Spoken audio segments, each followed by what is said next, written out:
Today, the team will be exploring the Race Equity Cycle Pulse Check, also known as the Pulse Check, what it is, how and when to use it.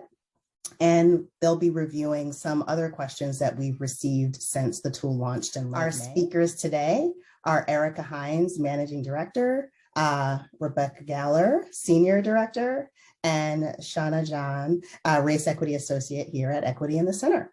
So we'll kick off with a round of introductions from the team. Ericka, you're up. My name is Ericka Hines. I use the pronouns she, her, and hers. And I live and work on the unceded territory of the Tuscarora and Occaneechi tribes, who are the original stewards of this land in the Raleigh-Durham area. And I worked as a part of the development team for the Pulse Check, which Seana led. Hi, everyone. My name is Rebekah Gowler. I also use she pronouns. I am currently on occupied Dakota homeland near the place where the Mississippi and Minnesota rivers meet. And in my role at Equity in the Center, one of the things I'll be doing is working with organizations to use the Pulse Check in conjunction with our Awake to Woke to Work working sessions. I'm really happy to be here with you all today. Hi, everyone. My name is Seana. My pronouns are also she, her, and hers. And I'm currently occupying the Muncie, Lenape, and Macaulay lands, otherwise known as the Brooklyn, Queens area of New York City. I worked on the question development, the code book, and the scoring for the Pulse Check, and I'm super excited to have this conversation with you all.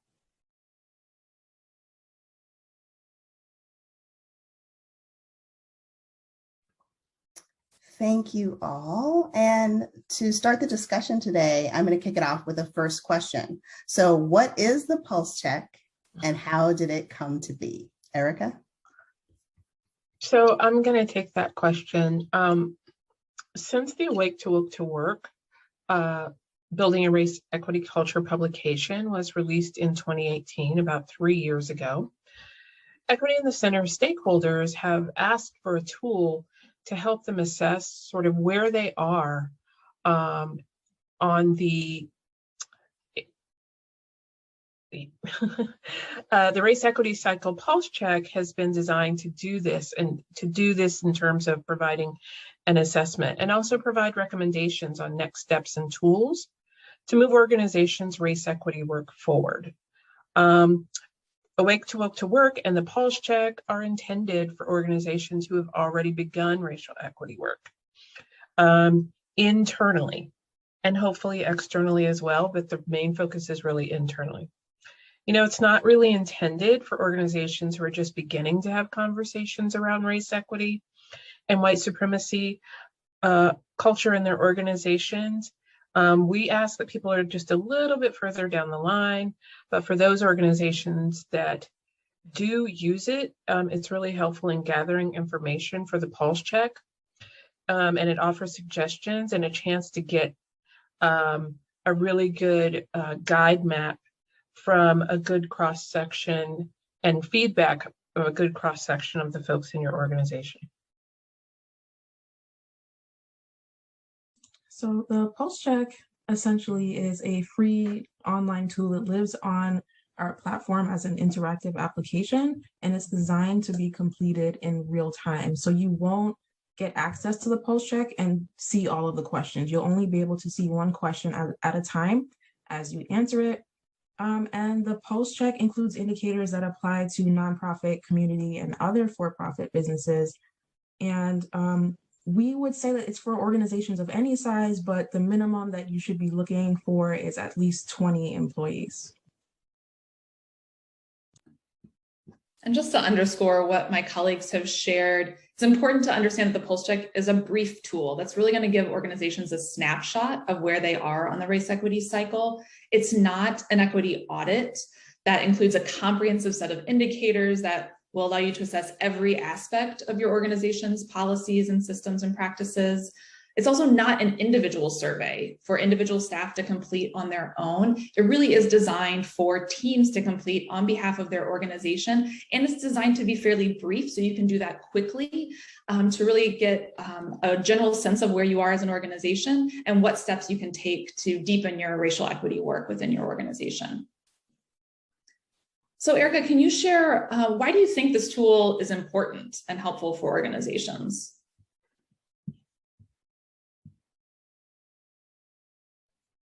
I was muted. I'm so sorry, you all. So I wear double hats. Along with being on the staff at Equity in the Center, I also own my own DEI firm. And in my work as a consultant and using the Equity in the Center framework in helping my clients focus on their racial equity efforts, I have insight that there are gaps in terms of the tools available to organizations to help them do their race equity work. And so this focus on one, being internal, and two, using the pulse check as a way to identify the gaps that organizations have. It helps these organizations and the teams inside of these organizations. It helps their work, it helps them be more inclusive and equitable, whether or not the rest of the organization is doing so or not, because it's based upon a team. A team could be working on their own racial equity efforts. And it also helps me as a consultant, because if I were to use it, it also helps me to pinpoint and help organizations learn what else they can be doing to sort of move along in terms of their racial equity efforts. So who should complete the pulse check for the organization? So the people you need to, the team that you should assemble to answer the questions in the pulse check should be a variety of people across the depth and breadth of your organization. So these will be people who range from your senior or executive leaders, your managers, or even your entry-level employees. Your organization might have a different structure or different titles, but essentially at least every level of your organization should be represented. And of course, this is going to look different from national organizations or organizations affiliates or people who have organizations who have over 1,000 employees, but you want to do the best you can at getting an accurate representation of every level of your organization.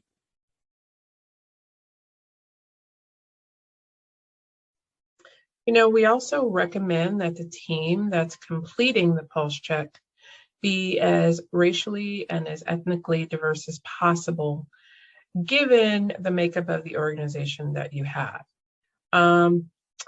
It's important to remember and think about this, that if you have a team of 5 white individuals completing the pulse check, they may have meaningfully different perspectives on key issues of race and organizational culture, but it would be totally different than a team that is predominantly people of color, or one that includes equal representation of both. You should also think about the fact that it's important not to resort to tokenism when your team is taking this pulse check. Communicating that an individual's race or ethnicity is a key factor in driving recruitment when identifying a colleague of color to be a part of the team completing the pulse check. You'll also want to think about, when you're assembling your team, the information needed to complete the pulse check. So the pulse check includes questions that touch on all 7 levers of the race equity cycle: managers, senior leaders, and board of directors, as well as data, communities, the learning environment, and the overall organizational culture. So some sample questions that you might find in the pulse check might be: does your organization have a standard interview protocol to assess experiences in addressing structural racism? Or how familiar is the board of directors with white dominant culture? So as such, you should ensure that the members of your team that you're assembling can speak to each of these levers and have some knowledge and access to organizational policies, data reports, board or governance meetings, or similar bits of information about the organization, so that you can complete the pulse check together. Now, the pulse check doesn't ask you for specific results on any specific data point.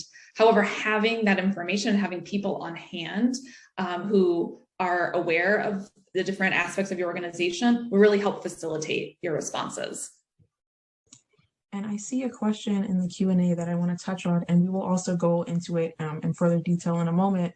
But the way that the pulse check is designed, each individual team member or each person you invite does not take the pulse check. It's designed so that you take it as a group together. So one person has access, and then you would share screen or be in a conference room, and you would discuss the questions and answer them together. So you wouldn't have each individual person submitting a pulse check and then there would be like an aggregate score. That's not how it's designed. And it is intended that once you complete it, you're essentially going to get your score report, and that will be what you use to guide you for the next 12 months. We don't allow organizations to access the pulse check multiple times within a 12-month period. And I'll let Ericka speak to that a little bit.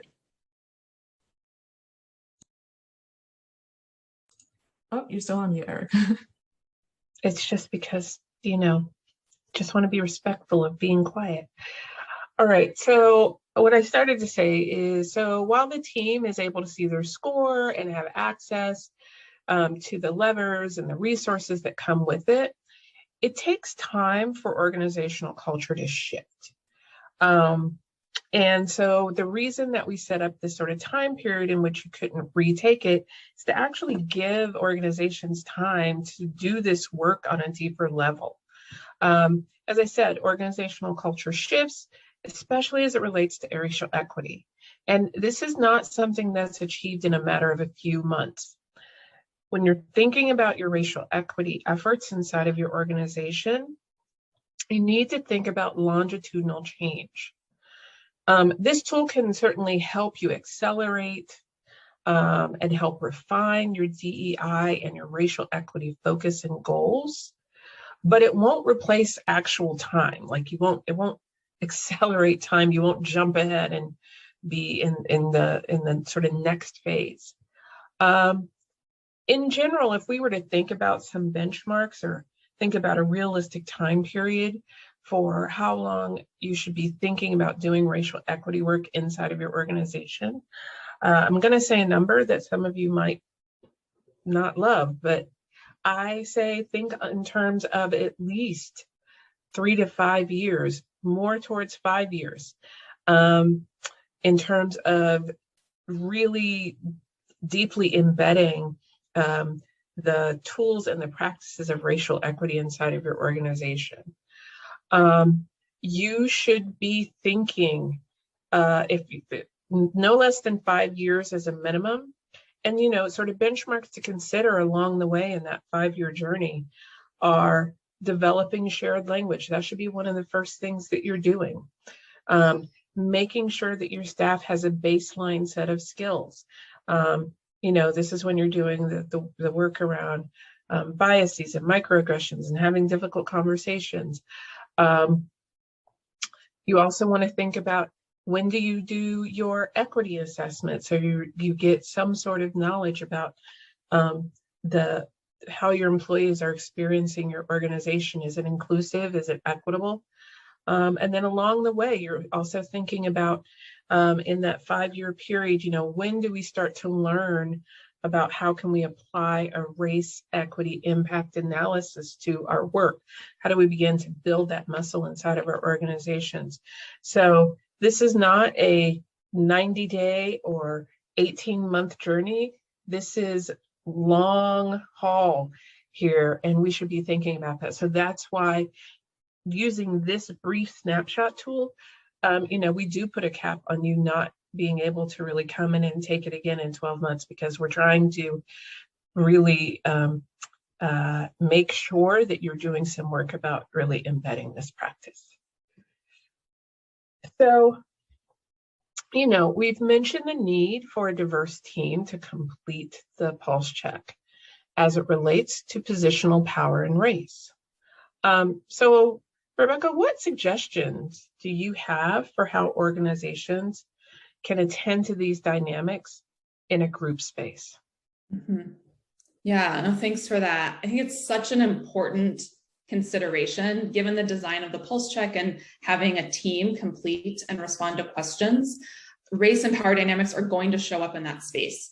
So one way to really work to name and address that is to convene this team at least once, if not multiple times, prior to the session where you complete the pulse check, so that you can start to get to know each other and establish group norms that will make it explicit how you will work together. What's the process for this team to ensure that all voices are heard and considered in the conversation, how the group will come to agreement on a single response to each question. And then you can use these norms as the basis for the meeting where you complete the pulse check, as well as the relationship building that you're starting. You may already have a team that is doing some work and so already has some strong relationships that will be the team to do this. And some organizations may be bringing a new team together that haven't worked together. So having some time and space before completing the pulse check to build relationships and build norms is going to be really important as a foundation to mitigate some of the power and race dynamics that might show up in the space.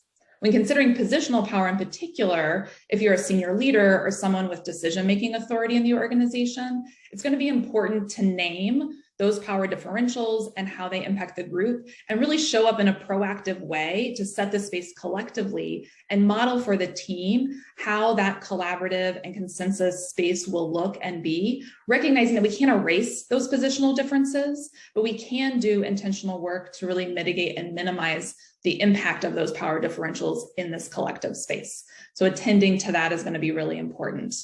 Now, when it comes to race, I want to speak specifically about white folks and talk to the white folks in the audience here. So white folks often show up in conversations about race and racial equity in one of two ways. They either dominate the conversation, we either take up a lot of space, which then centers white voices and experiences, and sometimes is rooted in a place of defensiveness, or in sort of an internalized belief that we have an objective truth or experience within the organization or within these contexts. The way that that can then impact the group dynamic and space, one can be in a very dominant way. It can also then gaslight the experiences of our BIPOC colleagues. Another way that white folks tend to show up in these spaces is by staying silent. So silent that we then become passive observers to BIPOC experiences, which is also not the way we want to show up in these spaces. That silence may come from feelings of discomfort or hypervigilance to not take up too much space, and so then we just silence ourselves. It can come from a fear of saying the wrong thing or a belief that racial equity work is actually not our work, that it's not a place for us to lead. So while these are common ways for white folks to show up, either very dominant or passive, neither of those are productive, and so we need to find another way, a different way of showing up in these spaces. So I invite my fellow white folks to really reflect on how you tend to show up in spaces. What are your thoughts and feelings and behaviors when it comes to conversations around race and racism and racial justice? And then challenge yourself to either step up or step back, depending on what your tendencies are, and really hold these two truths: that organizations and systems that you are in are designed to maintain white supremacy. They are designed for you. And that it is our work as white people to dismantle white supremacy. So we have to show up as both a listener, validating the experiences and centering the experiences of our BIPOC colleagues, and as a co-leader who's ready and willing to do the work. So finding that balance in that space is going to be really important as you're sitting in a collective space to find a collective answer to understand what the racial dynamics and the racial inequities that exist within your organizational system are, so that you can collectively work together to advance that. Thank you so much, Rebekah. What you just said is so important. And I also believe that white people have to talk to white people. So I'm glad you spoke to white people.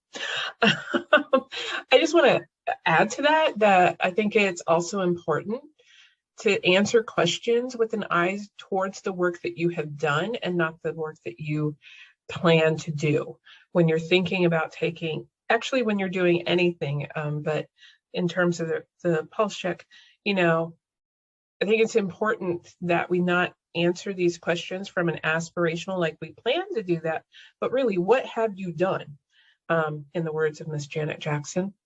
And think about what has been the impact of that work to date. I have found that when I ask organizations to really think about the work that they've done in a certain time period. So whether that is, 6 to 9 months, 9 months to 12 months, what is the work that they've done in terms of racial equity? It really makes organizations be a bit more realistic about where they really are in terms of, if we're using the race equity cycle, where really has been the impact of their work? Have they really been talking about inclusion and equity and only doing work around diversity? And it also helps us be very realistic about where we can go next. So I think when we do it from that lens or sort of direction, it really helps us to think about this work, racial equity work, in a more organized way. So the question that I want to ask is, so the publication has been widely used over the last 3 years now. I had to do math there. And it's been used by professors and students and consultants and organizations. But what does access to the pulse check look like for these different groups? So as of right now, the pulse check is only accessible or available to organizations. We've actually been working on updating or having like a version 2.0 of the pulse check that will allow consultants to create a profile, and then they will be able to invite the organizations that they're working with, or vice versa. An organization can access the pulse check and then invite the consultant. We're hoping that we'll have this ready to launch by early to mid-November. But I'm really hopeful that this discussion so far has been helpful for consultants in getting a better sense of how they might be able to use it with their clients. As of right now, we don't have any plans on extending it for educational purposes or like for professors or students or researchers. We haven't had enough conversation about what does that access look like? What does that mean for us? How do we actually build it out in the pulse checks? We're hoping to have that conversation in the next few months. So I don't expect that we will have that launch before 2022. And I just want to add, when we were thinking about the original cycle and now the pulse check, the race equity cycle, and now the pulse check, we're really excited and pleased and that educational institutions are using these tools for their work, even though they weren't the original audience. We can certainly see how it sort of sets a nice foundation for your students to understand how racial equity really fits into a sort of organizational setting.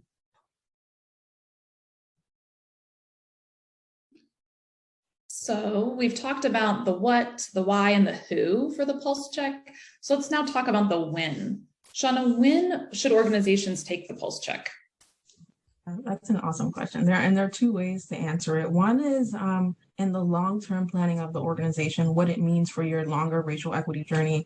And I'll let Ericka speak to that. And then when she's done, I'll come back in and speak to the short term about what it means to actually access the pulse check and how that timing will work out.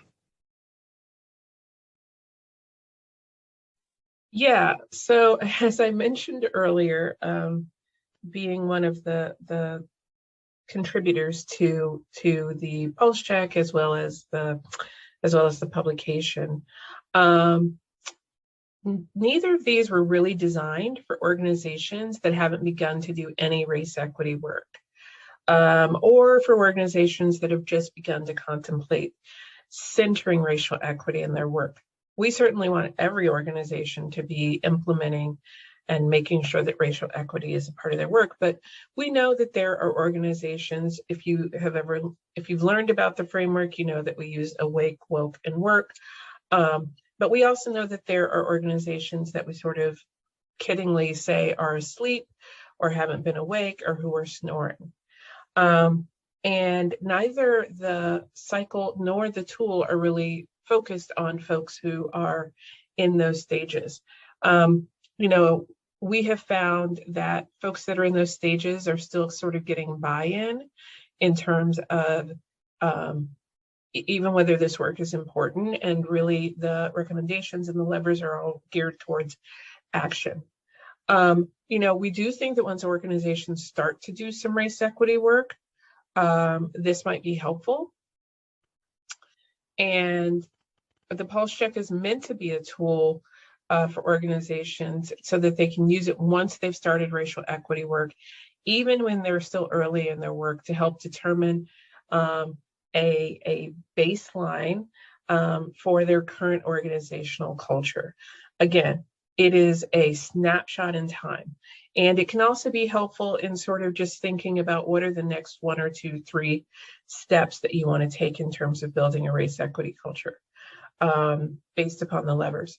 An organization might use the pulse check as it's preparing to bring on a consultant that's doing work around racial equity, or as it's launching a strategic and action plan to operationalize race equity across the organization. It really does have a cross-functional focus in terms of taking the survey and getting the results and getting some sort of recommendations. And I think it's also important that we think about this cross-functionality in terms of the pulse check, because that might include the creation of a cross-functional equity leadership group, or working with the group to lead work internally, potentially in partnership with an external consultant. Regarding the short term, we do have a suggested timeline of events, if you will call it that is on our website. So I would definitely suggest you all check that out. But I'll kind of walk through briefly what we would hope organizations are doing when they're accessing the pulse check. So kind of like what Rebekah mentioned earlier, we would hope that you're having meetings before taking it, or that you have read the publication or attended one of our open enrollment sessions, because the pulse check is so deeply based in the publication. So if you're not familiar with awake, woke, or work, or what the levers mean or how we're using them, you won't really have a firm understanding of the score report that you'll receive. The second step, or the next step, would be, if you haven't already, to have a meeting where you discuss the composition of the team, and then you would invite those teammates to the pulse check. And I would hope that you all are asking, kind of like what we mentioned before, is your group truly representative of the organization, both in terms of race and positional power? The last step would be to actually invite them to the pulse check, or if for whatever reason you're like, oh wait, this person was on vacation and now we want them to join, you have them request access through our website. And while you're waiting for us to go on the back end and approve it, we would recommend that if you haven't already, that you use that time to actually schedule the meeting where you will take the pulse check together. We're thinking that this meeting should be about 90 minutes, maybe more, but the pulse check itself shouldn't take you more than 60 minutes, but we do recommend 90 so that you have enough time to have these conversations without feeling rushed. There is no clock or timer on the pulse check, so you can start and stop and come back to it later, but we would definitely recommend that you take it in one sitting if possible. So since we're kind of talking about accessing it through the website, let's talk about what that looks like. Yeah, so sorry. There's a couple of questions in the chat related to something that Seana just talked about, which was the composition of the team. So I think there are 2 questions you might briefly address and then maybe come back to it during the Q&A. The inclusion of consultants in the process that you just outlined, and the inclusion of board members. So speaking specifically to consultants, the way that the pulse check is structured right now, you can invite them as a team member and you can share screens when you have a meeting. That is possible, but like I said, we are building out a feature specifically for consultants in case they're working with multiple organizations to take the pulse check. They'll just have like a profile that it'll be easier for them to navigate. For board members, I would say yes, you can invite them. We're not going to say no, don't invite people, but definitely have a conversation with your team and consider how that might shift the group dynamics. I also see a question about the minimum number of individuals needed to complete the pulse check. Technically, right now, you can be a solo person and take the pulse check. We definitely do not recommend that, but it is possible. I don't think that there is a maximum number, but that's also a conversation for you to have with your team about how many voices are too many voices, or how many voices would leave some people feeling silenced, or some people feeling like they don't have enough space to speak or discuss the topic. So yeah, that's kind of a hard question to answer, but this goes back to Rebecca's point about, like, you really need to have these conversations before you begin to take the pulse check, so that you're prepared for when these questions come up. You already know who you want to invite. You already have a timeline. You already know, like, in 2 weeks, we're going to have this meeting. It is really helpful to have these conversations, especially, like I said, when it comes to taking the pulse check, because as I'm sure you all know, scheduling a meeting with 5 to 6 people can be a hassle. So please try to get that out of the way before you actually request access. Hey, Seana, can I say something about the board aspect? Mm-hmm. So I just want to remind folks that this, like, we were very specific in saying that this was a team assessment and not an overall organizational pulse check. And it's not, assessment might be the wrong words, you know, these all float in the air, but we were very specific about saying, like, this was for a team. And if you had a team put together, you should take this as a team. It is not an overall organizational pulse check. So that being said, I'm sort of thinking about the board aspect. And if a board member is a part of that team, then, you know, of course it makes sense. But if this is a question about involving the board in this process, and or maybe having the board see the results, like, this is not really designed for that. You can certainly, I believe you can share your results with the board, but I think it is probably a disservice to the organization to view this as an organizational piece, but really to think about it in terms of a team aspect. So I just wanted to kind of drill a little deeper into that question.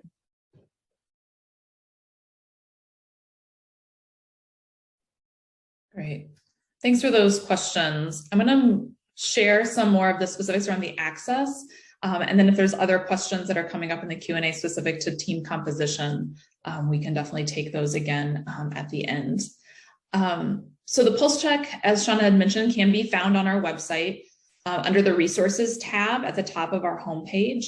So once you click on there and you go to the Race Equity Cycle Pulse Check page, there's a form towards the bottom where we ask for a little bit of information about you and your organization. And so when you submit that information, when you submit that form, that's your request for access.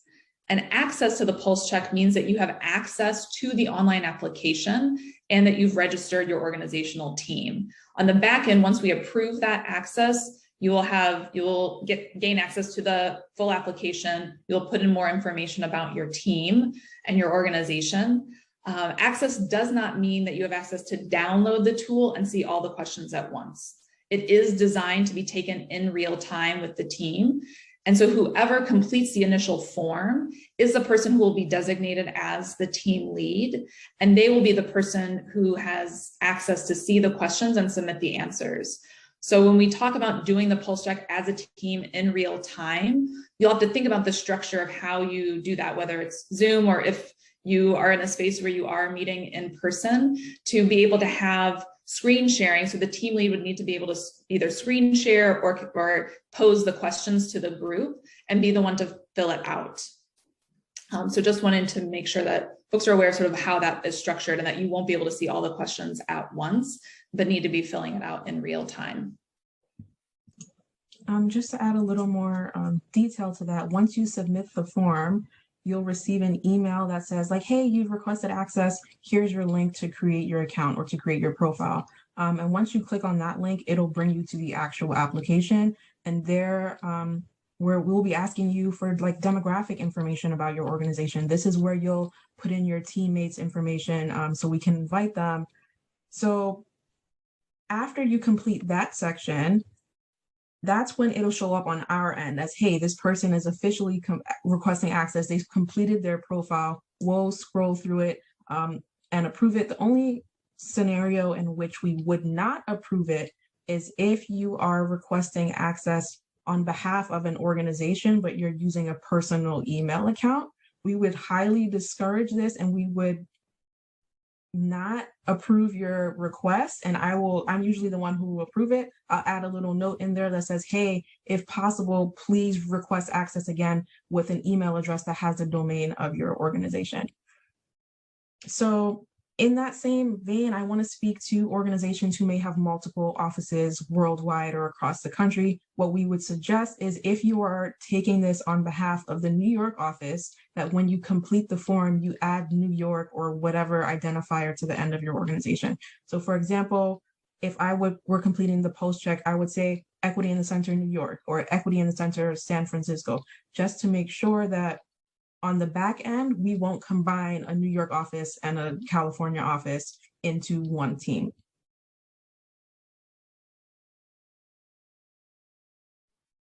And it's also important to note that you're not going to be able to begin using the pulse check until all of your teammates have responded to the invitation. We really want the accepting of the invitation to mean that all of the team members will be able to have access to the results once the pulse check is completed. So we've put in some parameters to help make that so. And it goes back to what we mentioned earlier about the necessity of having a conversation with your team beforehand, because there have been scenarios since we've launched where people will add teammates and then their teammates' link will time out because the person's on leave or on their vacation. And it's kind of like, this is why you need to have the conversation so they know to expect it. And then once you submit the post check, they will have access to view the results. But as Rebekah said, only the team lead will be the one to actually populate the answers into the questions and actually move through the post check. So once you submit the post check, you will receive a score report, and your score report will tell you where you scored overall. So whether or not your organization seems to be awake, woke, or work. It will also tell you what your strongest and weakest lever are. So that might be senior leaders or board of directors or learning environment. And you will also receive some suggested next steps, how to move this particular lever from awake to woke or from woke to work, and some resources to help you with that. So let's talk a little bit about how you can use the publication to help you interpret the results of the post check, and how to help you implement any action steps moving forward. Yeah, so it's probably pretty clear by now, but just want to reiterate that the Race Equity Cycle Pulse Check is based on the Race Equity Cycle framework that's presented in our Awake to Woke to Work publication. So they really are companions of each other. So this, as Seana mentioned, the score report will show you your strongest and weakest levers based on the levers of the Race Equity Cycle framework. So the publication can help to provide additional framing and suggested next steps around those levers, as well as more context and information and some examples from organizations, and it can provide some guidance on the remaining levers. While the score report will tell you your strongest and weakest, there are 7 levers of the framework. So you can find out more about the levers that may be somewhere in the middle for your organization if you're wanting to do work across multiple levers. So the pulse check, we really highly recommend that you read the publication before completing the pulse check, and that you use it as a reference and a guide once you receive your score report to help support the recommendations and next steps from your scoring. That can just provide additional context and information to understand the full framework and all of the levers. So definitely see these 2 tools and resources working together very closely. Now we're going to take some Q&A. I'm scanning the questions and I've tried to keep track of them. I know Seana, Ericka, and Rebekah addressed some of them a bit. One of the questions that's come up a few times, unsurprisingly, is what do you do if you have a small team? And the guide for the pulse check, which is on our website and hyperlinked in a response to one of the questions, recommends that this tool is for larger teams, like teams of at least 20 individuals. But if one of you could respond to how a smaller organization might use it, I did offer the So You Want to Hire an Equity Consultant guide as a resource because it has hyperlinked assessments that other organizations, smaller organizations might consider. But the question has been asked multiple times. So can it be used for smaller organizations? What if you have 5 versus 10 employees? What if your 5 employees are homogenous? Do you put all 5 folks on the team? Or if 4 of the 5, for example, team members are white, how would you, or 3 of the 5, what recommendations would you give? Or would you recommend that they look at an alternative tool? So I'll start with that and then come back with some of the other ones after you address that.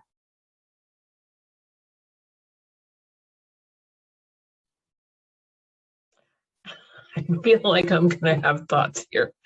I'm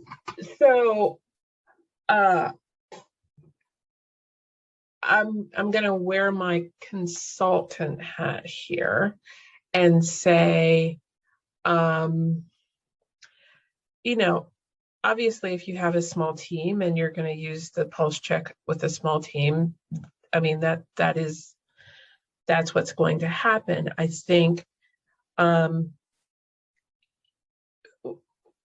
because so much of it is built around like having discussions with your team, and I'm focusing on the homogeneity of teams,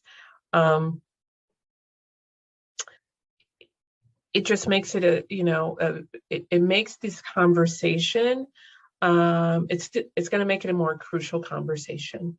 One of the things that I'm going to say is, like, if you're using the race equity pulse check here and your team is made up of entirely of white people, I often say this, I think that it is that white people doing race equity work when there's no race or ethnic diversity, honestly makes it theoretical. I think that it is important to do the work around building diversity in the organization first, particularly when this type of work around race equity is really deeply involved in inclusion and equity work. And so I think that while I wouldn't tell you not to take it, I think that you're going to, the levers are going to show up and you're going to be like, you could look at all the levers and you would still have a lot of work to do, because there is some basis in having that dimension of diversity present in your organizations. Yeah, so I mean, I also think that, yes, the piece around it being a small team, it would be greater to have a larger team, but if it's a small team, I mean, to me, it just is what it is. I offer my colleagues who may completely disagree with me, but those are my thoughts.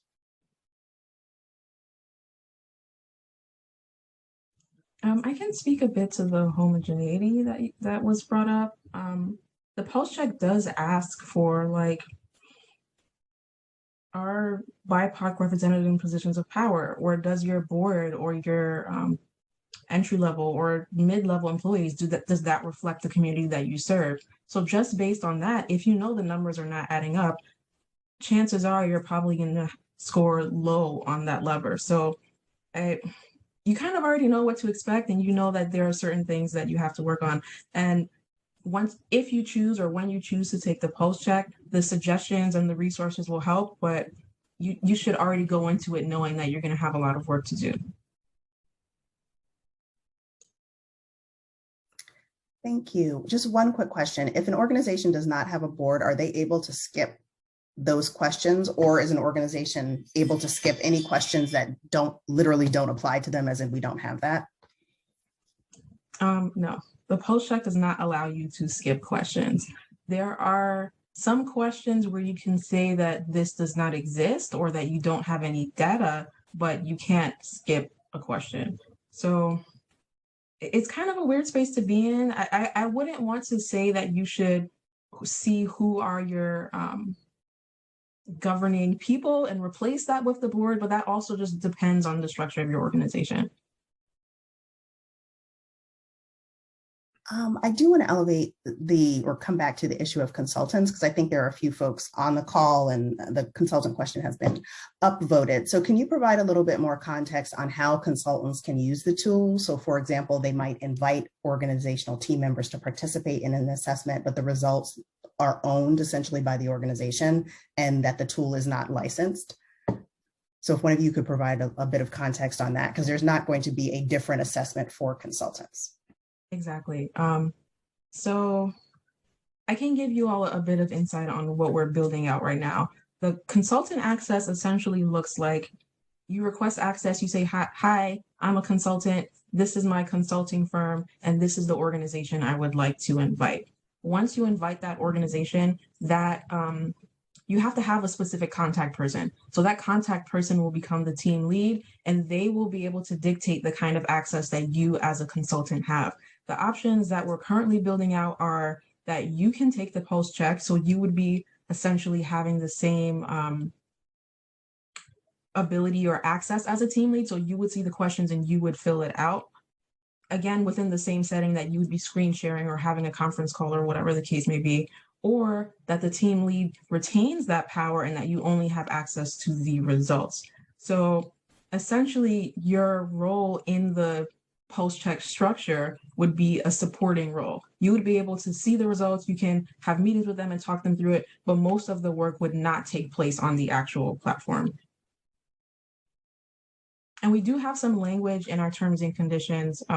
Again, this will be like on our website, but there is some language about how you can and cannot use it. And it's similar to the language that we provided for the publication.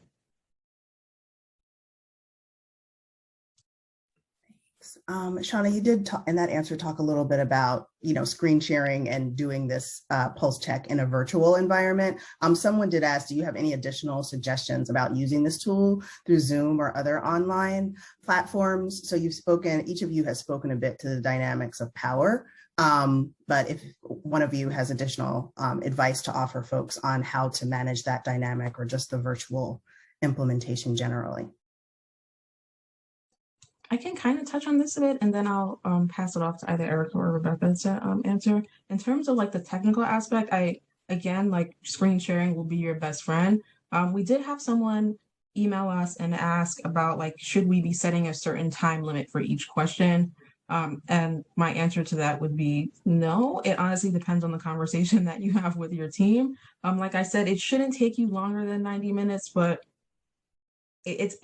it's kind of like you have to balance like how deep are we going? What do we need to answer this question to move forward? So yeah, definitely screen sharing is your friend. It honestly, how you use the platform, whether or not you want to use like reactions or upvotes or having it in the chat versus having it out loud, that is entirely dependent on your team's dynamic and the relationships that you've built. And I'll just reiterate what I had said earlier, that the doing work prior to completing the pulse check as a team, setting out explicit norms and how you're going to use the platform. Are you going to be using chat? Are you going to be like, do people need to raise their, like, just all the technical details should be laid out and explicit so everyone knows exactly how to engage and who's going to be facilitating, and then how you will come to, who's facilitating to come to agreement on a response to each question. And in a virtual setting, as many people have experienced for the past 18 months, that kind of explicit norm setting and sort of ground rules and structure for meetings, it's even more critical because there is this remote distance and it's harder to read body language. It's harder to sort of adapt to the space and do facilitation that folks might be used to in an in-person setting. It has to adapt, and we've all been adapting. So I think just building and resting on those practices and maybe using this as a way to even become more explicit around some practices of facilitating group space virtually is going to be so important because of the topics and what you're really assessing and needing to have a team come to agreement.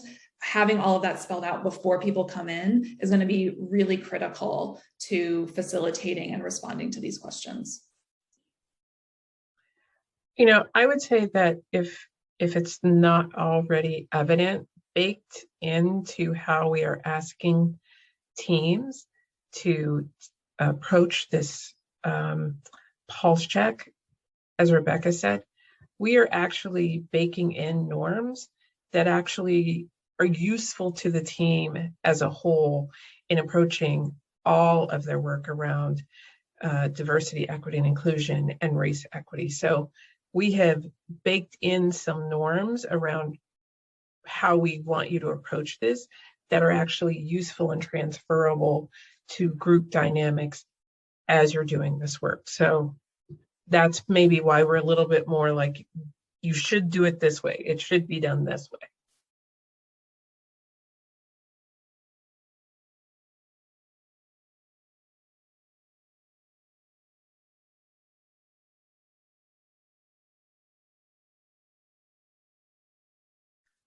There is a question around intersectionality. So are there questions within the tool that reflect on the disproportionate impacts to intersectional identities and racial equity, such as disabilities, gender identity, sexual orientation, religion? That's all. Ericka, I don't know, or Seana, which of you, or Rebekah, someone please address that. That is a common question.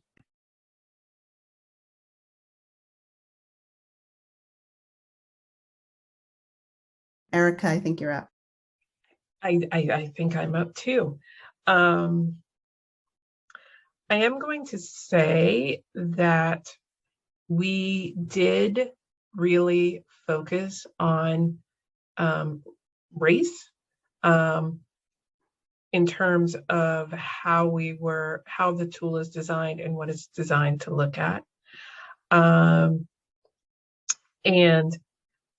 We did not place as much focus on intersectionality. While we fully understand and know the impact, the disparate impact of our intersecting identities, just as with the publication, we were very clear that we wanted to focus on race and racism and racial equity as a part of our efforts here. And we were very specific about that. And I just want to share like a couple of our pieces of rationale behind that. One, if you have looked at the publication, we sort of talk about why we did this, and we talked about the fact that any indicators that we look at in terms of well-being, whether it's in the personal at large, or even if we're looking at the well-being of folks in organizations, when you sort of slice that and disaggregate that data by race, the outcomes are always lower. And so we purposely wanted to really center race and ethnicity as a part of doing work and being, helping organizations be anti-oppressive and anti-racist. Secondly, and I think more philosophically, the reason that we focus and we sort of are very specific on focusing on race is because oftentimes in conversations when we're talking about the intersections of our life, and our identities, race often gets pulled out of that conversation. And sometimes that's intentional, sometimes it's unintentional. And when we were writing the publication, we really spoke about the fact that we wanted to center that conversation into organizations. And so that is why we don't have a particularly strong focus on intersectionality, but of course, an understanding of how folks walk through life with intersecting identities. So I hope that's helpful. I kind of want to add on to that as well. Like, if an organization were to be at the woke stage on every lever, which we haven't seen yet, but if an organization were to be in this wonderful, magical place, our recommendation would be like, great, do it again, but now focus on X. So like you can use the levers and you can use the publication in that manner. But like Ericka said, we are intentionally focusing on race and ethnicity.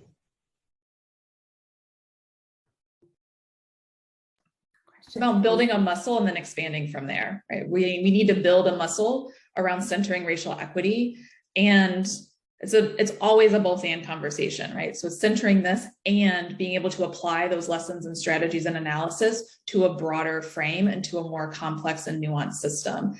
And our practice has traditionally been, as Ericka said, to not center race and to still have white dominant conversations about gender, sexual orientation, and the like. So how do we sort of do that both and really force ourselves and really challenge ourselves to center race there, and then expand? Thank you all. So I'm going to throw a few questions at you that have come up in the chat and hope you all will talk among yourselves. So the first question is super easy to address. How many questions are there in the assessment? But the next two may require a little bit more context. So one is, how does this tool operate for organizations across sectors? So I wrote in one of the responses that, for example, there isn't a philanthropy version, but how do you envision this tool being used across sectors, social sectors, potentially the for-profit sector? So just what's your context on how transferable the tool is?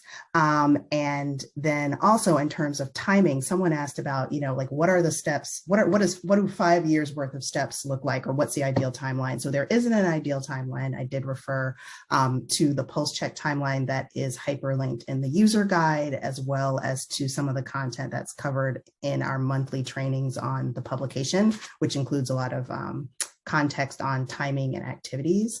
But where might this work fit into an organization's work on race equity overall? And you did touch on it earlier, because the work must be underway for this tool to be maximized in terms of effect. But if you could just give a couple of additional examples potentially around timing and how it might unfold. So I can answer the first question about how many questions there are. There are officially 17 questions, but some of the questions have multiple parts. So they'll ask like one of the things I mentioned, are BIPOC represented in? And then you'll have to answer for board of directors or senior leaders or entry-level employees. So overall, there are 17 questions, but some of those questions have many parts.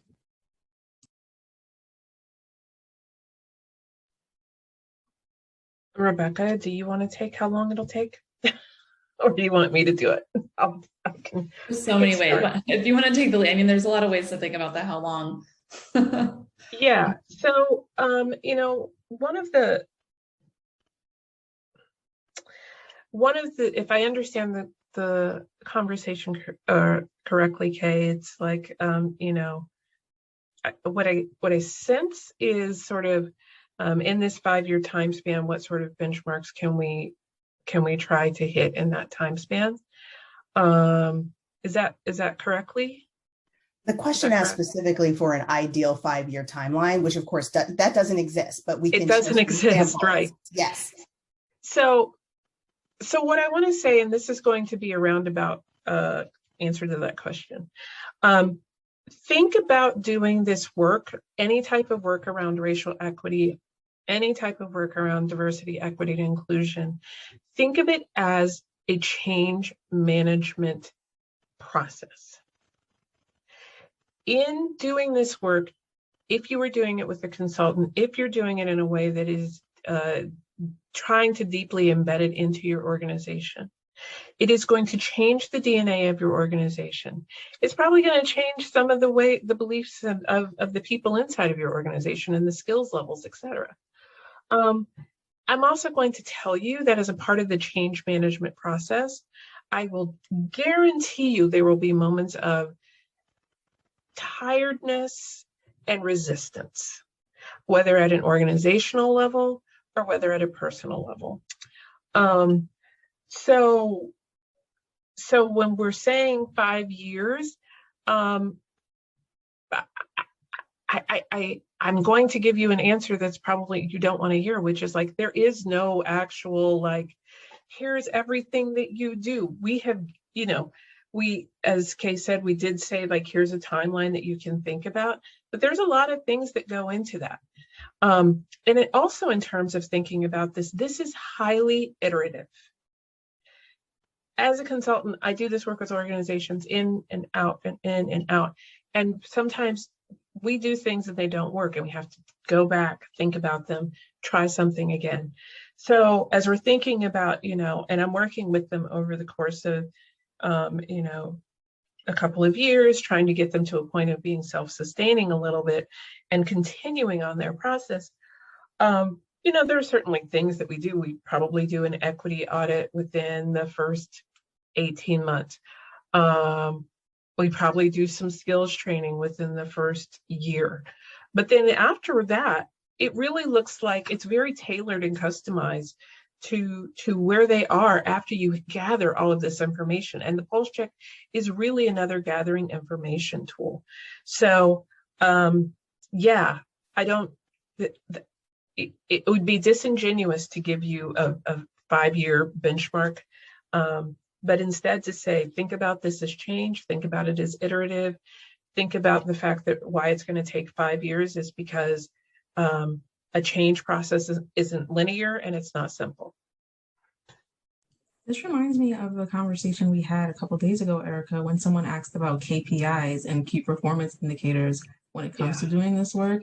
And the answer that we essentially gave them was that, for the most part, depends on your organization. What does, we also had a conversation around shared language, right? So what does diversity mean within the context of your organization? What does inclusion mean? What does equity mean? Does inclusion mean that your boss is coming to you 3 times a day minimum? Does inclusion mean that there are pictures of Black people in office? However you just define that within the context of your organization, in a way becomes your KPI, and that's how you'll be able to determine how much success you've made. But you, kind of like we mentioned before, there needs to be a really clear conversation about what this means to us, what this means for our work, and what this means for how we interact with our community. Then you can have like a strategic plan or set up steps that you can say, okay, we've achieved this, we've achieved it. And that's how you would determine what your 5-year plan or where you want to be in 5 years would look like.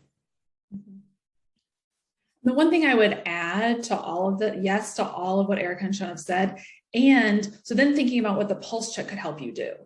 So knowing that it's nonlinear, knowing that it's iterative, knowing that there's a lot of different components and entry points to this, what the pulse check can help you do is get that snapshot, indicate where you have a strongest lever, where you will need more work, so that you can think strategically about how do we leverage and continue to build off of what our strongest lever is, right? Like if our strongest lever is that we have real leadership champions here, leverage that. Figure out what your strategy is to get those leaders to really build out systems and policies or whatever it is in the other levers that you need. If your weakest lever is data, what's the plan to build up data systems to ensure that you're disaggregating data across the way? So the pulse check can really help you focus your thinking, because this work can feel very overwhelming. It is all like the entire system has to transform, and that can be very overwhelming. So the pulse check can really help you think about what's your entry point. What can we leverage? What are our strengths that we can leverage? And where are the places that really need some critical attention because they are weakest for us right now? And then doing that work over a year or so, then being able to come back to the pulse check after 12 months or more to then say, okay, now where are we? And now what do we need to focus on? So using it as a sort of, as the same, this pulse check or this kind of temperature check, where are we? And where can we focus our strategy so that we can kind of move ourselves out of this overwhelm to a really focused strategic approach to moving forward. Thank you all for that context. I want to come back to for a moment boards of directors as well as teams. So a couple of people asked, can board members participate in the pulse check, which you all addressed. We did get a question, which we've received before. Can the pulse check be used to assess the board? And so if you could address that question and why the pulse check is not designed to assess a team versus an organization. So you all did talk about earlier, this is an organizational tool, but why it's an organizational tool and how it really shouldn't be used to assess where a board is on equity, for example, or where a program team is on equity, for example. It's meant to look cross-functionally at levers across an organization. And so some people are looking for more of a team assessment versus an organizational assessment. So providing some context on that, as well as how power dynamics unfold when you're doing the assessment with board members specifically. Well, I have a quick response to that. I think a lot of people think that the publication and the post check can be used to determine like you as an individual where you are in your race equity journey, and that's not what it's for. And the post check, when you're taking it, you literally cannot just answer about your team. It explicitly asks you about your board of directors. It explicitly asks you about your senior leaders. It asks you about the materials that you produce. So unless you're really trying to like finagle, there's literally no way you can take the post check and have it be specific to a program or specific to you as a team. It asks you about all of the different levers that we talk about in the publication, and that's where your score comes from. Yeah, I would also add, so many, as Seana said, so many of the questions are about the function of an organization, like the day-to-day nitty-gritty, that a board ideally wouldn't know the nitty-gritty and the day-to-day if they are operating in the way a board should, which is as a more of a governance level. So yeah, the questions aren't really written to board functions and the responsibilities that they have. It's really written to the organization and how it runs. So.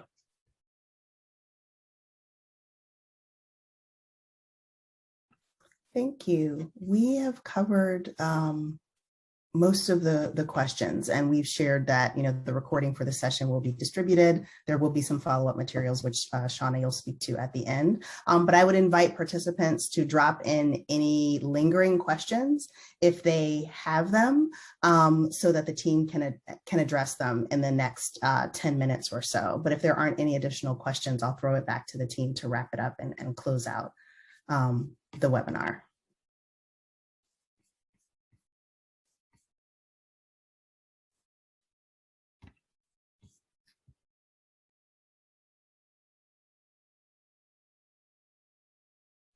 All right, I'm not seeing anything else, Seana. So if you want to go ahead and close out.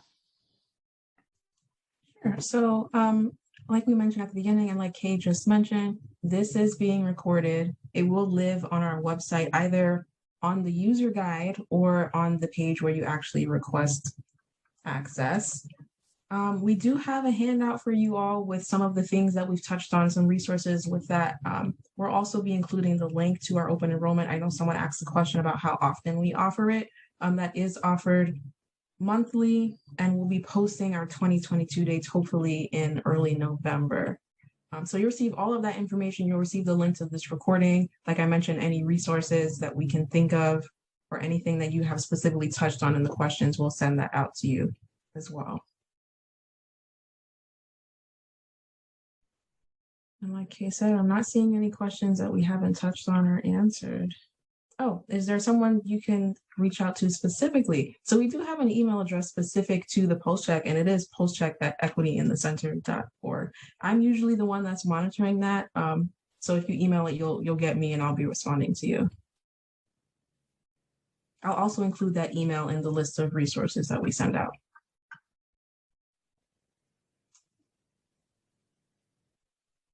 All right, great.